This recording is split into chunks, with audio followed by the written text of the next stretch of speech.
دارul علوم دیوبند کے محتمم صاحب تھے. پہلے محتمم تو حضرت حاجی عابد حسین صاحب تھے، اب محتمم ہیں حضرت شاہ رفیع الدین. حضرت بہت بڑے آدمی تھے، حضرت شاہ رفیع الدین.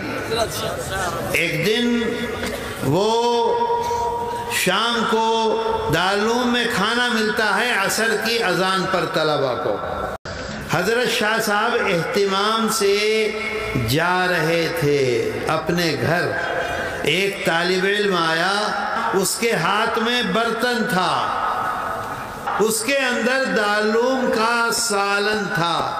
اس نے حضرت شاہ رفیع الدین کو وہ ترکاری دکھلائی اور کہا کہ اس میں خالی پانی ہے، ایک بوٹی ڈال دو اور اوپر تک پانی بھر دو تو کیا ہوگا؟ پانی. اور یہ کہہ کر اس نے ایسے پھینکا، وہ جو ترکاری تھی اس کو پھینک دیا.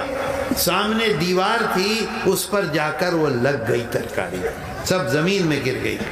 حضرت شاہ صاحب وہیں کھڑے ہو گئے اور اپنے لوگوں سے کہا کہ یہ بتاؤ کہ یہ دارالعلوم دیوبند کا چھیلا کہتے ہیں، چھیلے ہے کہ نہیں ہے؟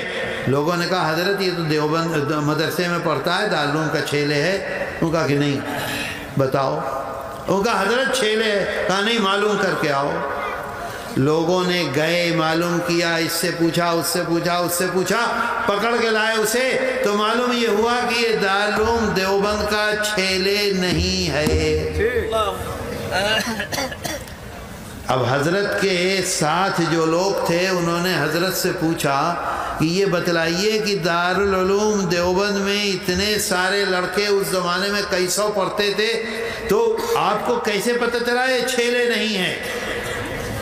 تو حضرت نے فرمایا کہ آج رات میں نے ایک سپنا دیکھا تھا. کیا دیکھا تھا؟ سپنا دیکھا تھا.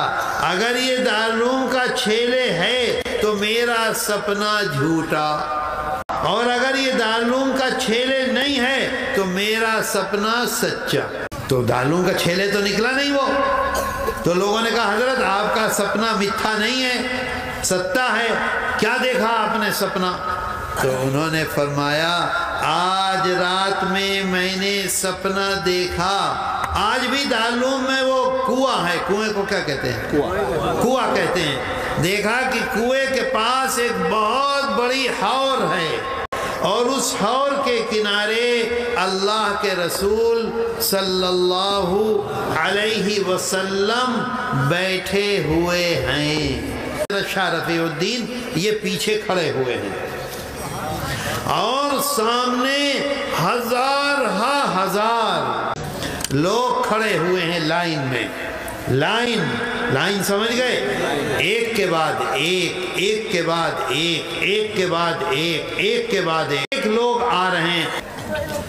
اور اللہ کے رسول صلی اللہ علیہ وسلم کے سامنے وہ جو حور ہے وہ پانی کا نہیں ہے، وہ حور دودھ کا ہے، دودھ کا حور ہے. اور آقا جب وہ آدمی سامنے آتا ہے تو اس کے برتن میں، اس کے پاتروں میں یہ دودھ خود اپنے ہاتھ سے بھر دیتے ہیں.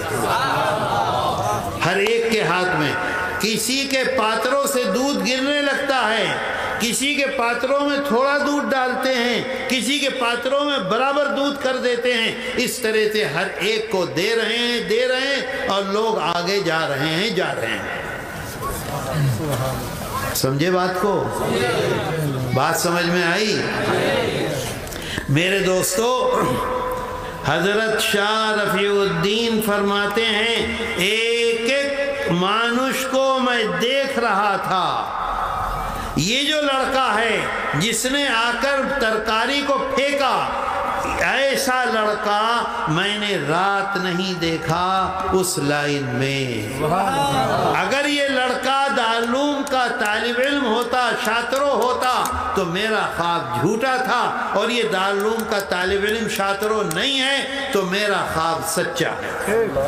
اچھا، لوگوں نے کہا کہ حضرت دارالعلوم میں تو 500 طالب علم پڑھتے ہیں اور آپ کہہ رہے ہیں کٹی کٹی لوگ. اس کا کیا مطلب ہے؟ تو حضرت نے فرمایا کہ میں یہ سمجھتا ہوں، سمجھو اس بات کو، نہ سمجھ میں آئے تو پوچھنا۔ حضرت نے فرمایا میں یہ سمجھتا ہوں کہ دارالعلوم سے جو بھی فیض پہنچے گا، بھائی یہ استاد، یہ میں نے ان سے پڑھا، انہوں نے ان سے پڑھا، یہ انہوں نے کس سے پڑھا؟ دارالعلوم سے پڑھا، تو ان کے واسطے تھے یہاں اور یہاں کے واسطے تھے یہاں، ہو گیا نا، ملا تو جا کے۔ تو حضرت نے فرمایا کہ میں یہ سمجھتا ہوں کہ لاکھوں لاکھ آدمی دارالعلوم کے واسطے سے ساری دنیا میں دین کی خدمت کریں گے، وہ سب کے سب مجھے نظر آئے۔ پھر لوگوں نے پوچھا کہ حضرت کیا برتن کو کیا کہہ رہے تھے؟ پاترو، کسی کا پاترو چھوٹا، کسی کا بڑا، کسی کا بڑا، کسی کا بڑا، کسی میں زیادہ دودھ، کسی میں کم دودھ، اس کا کیا مطلب؟ فرمایا کسی کو فیض تھوڑا ہوگا، کسی کو فیض زیادہ ہوگا، کسی کو فیض اور زیادہ ہوگا، کسی کو فیض اتنا ہوگا کہ سارے عالم میں اس کا ڈنکا پٹے گا۔